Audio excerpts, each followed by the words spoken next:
What's that, huh? Red pomelo.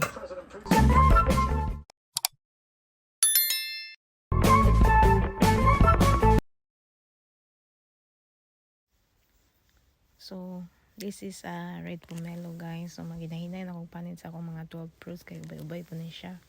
So, mostly ako mga 12 fruits. Kaya kuan siya mga tropical fruits. So, akong mga anak, dali kay ganahan.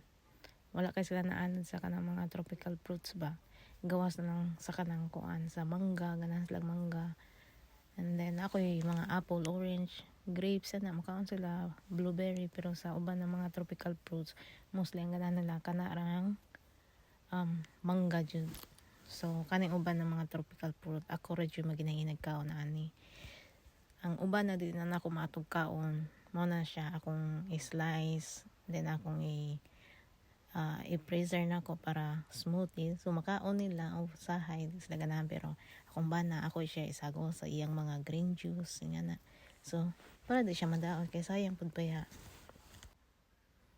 Then kani siya ako ni siya isuwa o tajin ba? Sakto ba?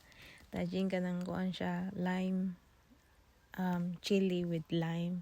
Ganang kay kuan na siya kay namian ko. Medyo sour siya. And limey.